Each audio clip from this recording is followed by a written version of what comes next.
नमस्कार, मैं ऋचा सिंह और आप देख रहे हैं सी न्यूज भारत।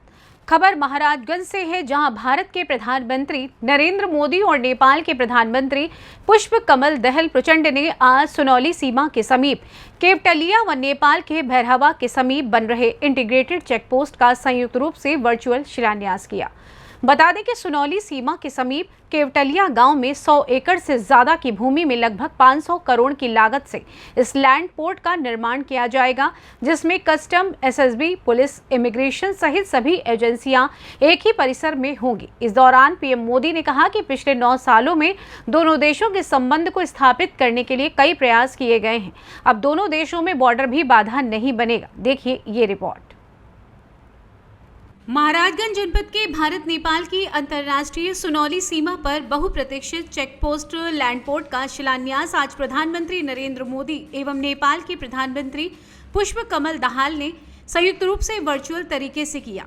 सुनौली सीमा पर लैंड पोर्ट के निर्माण से एक तरफ जहां दोनों देशों के व्यापार में तेजी के साथ पर्यटकों को कई सुविधाएं मिलेंगी, वहीं इसके निर्माण से दोनों देशों के संबंधों में और भी मजबूती आएगी।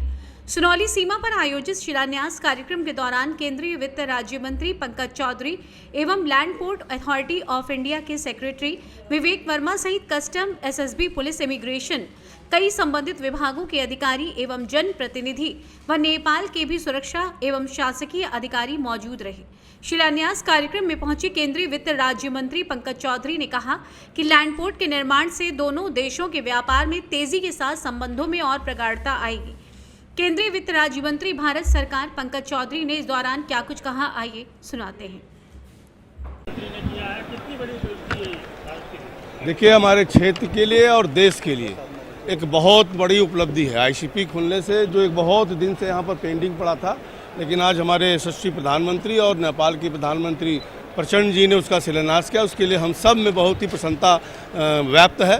और कहीं ना कहीं इस आईसीपी के खुलने के बाद से जो हमारा ये पिछड़ा हुआ क्षेत्र था, आज कहीं ना कहीं एक कैंपस इसको मिला है। और जो हमारे भारत में जो विदेशी नागरिक आते हैं या जो हमारा माल वाहन जाता है, जो समस्या होती थी, असुविधा होती थी, कहीं ना कहीं आज एक ही कैंपस में, चाहे वो कस्टम का क्लियरेंस हो, चाहे इमिग्रेशन का क्लियरेंस हो, एसएसबी का क्लियरेंस हो, ये सारे क्लियरेंस एक जगह पर होंगे। और कहीं ना कहीं सरकार ने इस आईसीपी में वो भी व्यवस्था की है कि जो हमारे हज़ारों की संख्या में ट्रक ड्राइवर्स रहेंगे, कर्मचारी रहेंगे, और साथ ही साथ गाँव के लोगों के लिए भी एक हेल्थ फैसिलिटीज़ भी यहाँ पर निश्चित तौर से बनेगा। और जो हमारे विदेशी मेहमान आते हैं, जो पहले आते थे और कहीं ना कहीं असुविधाओं का सामना उन्हें करना पड़ता था, उन असुविधाओं से उनको छुट्टी भी मिलेगी। और ख़ासतौर से इस आईसीपी के खुलने के बाद भारत नेपाल का व्यापार और गति पकड़ेगा और हमारे संबंध और प्रगाढ़ होंगे।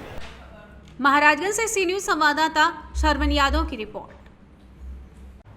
यानी कि देखा जाए तो भारत के रणनीतिक हितों के लिए नेपाल बहुत महत्वपूर्ण है, क्योंकि ये 5 भारतीय राज्यों सिक्किम, पश्चिम बंगाल, बिहार, उत्तर प्रदेश और उत्तराखंड के साथ 1850 किलोमीटर से अधिक की सीमा साझा करता है। लैंडलॉक राष्ट्र माल और सेवाओं के परिवहन के लिए भारत पर बहुत अधिक निर्भर करता है। नेपाल की समुद्र तक पहुंच भारत के माध्यम से है और ये अपनी आवश्यकताओं का एक प्रमुख अनुपात भारत से और उसके माध्यम से आयात करता है। 1950 की भारत नेपाल शांति और मित्रता संधि दोनों देशों के बीच विशेष संबंधों का आधार बनाती है। फिलहाल इस खास खबर में बस इतना ही। देश दुनिया की तमाम खबरों को जानने के लिए देखते रहिए सी न्यूज भारत। हर खबर आपके साथ, आपके हाथ।